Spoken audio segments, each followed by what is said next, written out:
Hi, everybody. My name's John. I run Hazelnut Community Farm, and I am here to talk to you about Potting Shed. We're going to create a really short video so that you can learn everything about our wonderful training program. We have, over the last 5 years that we've been around, we've trained over 200 people in how to start their own eco mission initiatives. And I'm really excited to share you our kind of relaunch. We've expanded it, we've added new pieces, and we've made it perfect for anybody to come along, any church to come along and get this rolling as well. Short video. The idea here is that I'm going to give you a small presentation and answer any common questions. And you can always drop me an email if I don't answer one of your questions. So I'm going to go ahead and start the presentation now. Thanks for watching along. This just takes one moment usually. Let me bring it up here.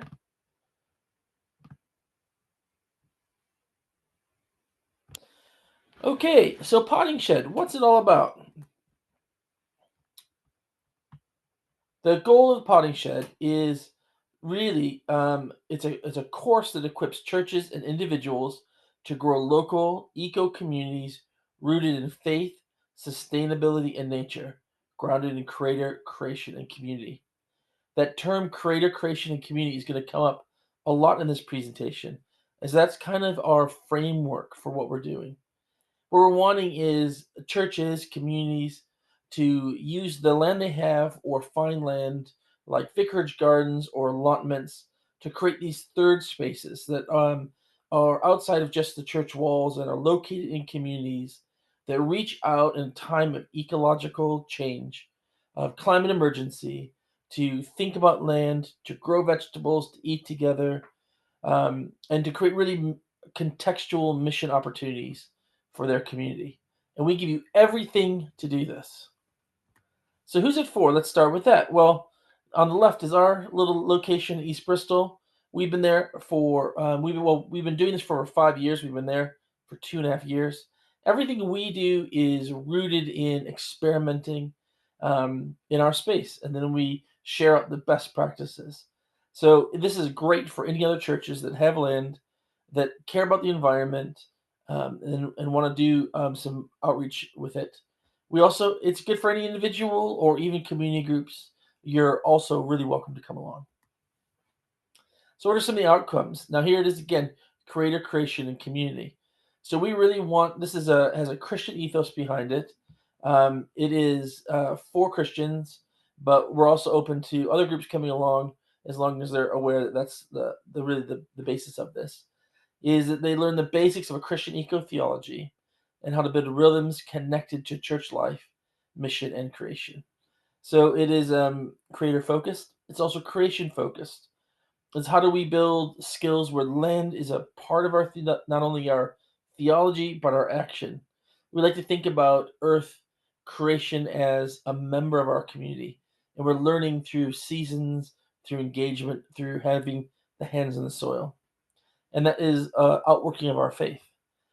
And the last one is community. Is that we desire these spaces to be deeply rooted in your context and your community. So we're not looking for people to recreate Hazelnut Bristol. We're wanting to empower you to create something that looks like your community and is something that's perfect for your community. Oop, let me go back this way. So here's some of the topics. Um, topic is eco theology. I think I mentioned that earlier. So thinking about what's the framework for this from a Christian perspective, how does the earth fit into it? How does climate emergency fit into it? And thinking about that, we will talk about ecological breakdown, and we want to take this really seriously. Our perspective is that we do take it seriously, but we also have a hopeful perspective. And the reason we do that is because of permaculture. So, permaculture is a way of viewing the earth, and we're going to use that as one of our frameworks for understanding how the earth operates, how we can engage with it, and help us to think about our mission. And speaking of mission, we got this big question we think is quite powerful: is what if? So we give you space to be able to dream and think about what could happen in your location. And then how do you get there? How do we give you all the resources to get to your dream and to launch it? Some other topics here we talk about mission shaping.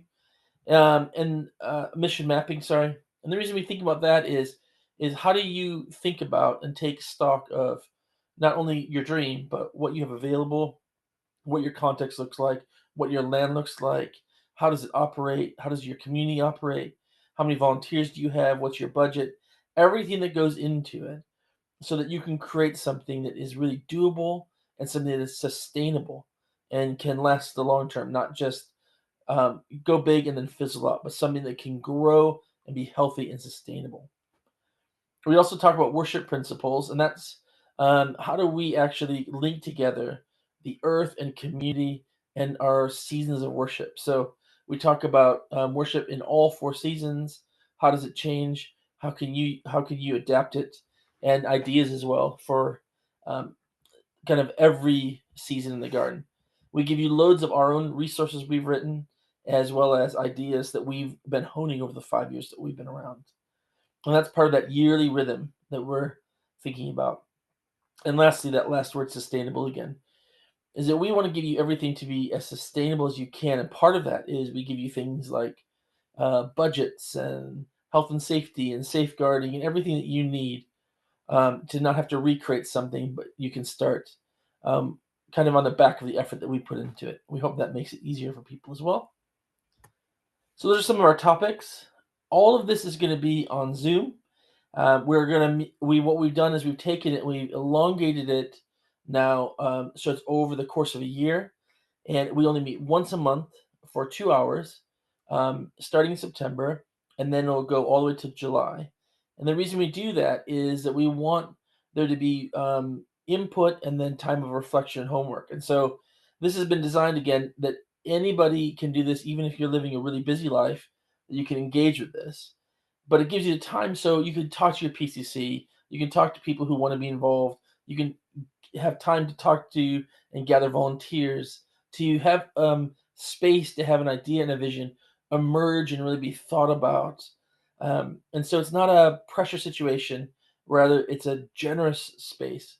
So, what we want is to be able to have you come either with your community or develop a vision and be able to get all the way through to launching in the course of this year. At the end of the course, you'll get a diploma. It'll really just to show all the work that you've put into it, as well as to give a thumbs up of approval that this is not some fly by night idea, but it's something you've really thought about. There is a cost associated with it. If you're an individual church who's wanting to sign up, an individual or a church, it's £25 per month, a cost of total of £300. And that is we want you to come with two people. So that cost includes you and one other. So it's really only £150 per person. Again, that's for a year of content as well as some one-on-ones and everything we can plug into you. If you're a part of some dioceses that are signed up, Winchester, Exeter, St. David's, Bristol, Derby, you can do it for £10 a month, and then the diocese picks up the other piece of that. So it's more affordable for dioceses who are in our network. And if you're already part of our network, then it's free as part of the one of the benefits of having signed up and being a part of our network. If you need bursaries or have any questions, you can always get in contact with me as well. Applications are open, so you can apply now. Our first cohort is starting in September, so we're looking for signups happening right now, and then we'll also start a second cohort in January. So if you missed the September deadline, you can start of September 2025. You can always join in January 2026. Let me stop sharing, and I'll finish up this little presentation. So we are already really excited to have a number of people signed up for our September group, and we are looking for more. So we've got a healthy group, but we do have some spaces available. Again, really, it's open and it's a really welcoming space for you and your project, and we hope that you consider signing up and coming along. Get in touch if you have any questions, and hopefully we'll see you soon. Cheers.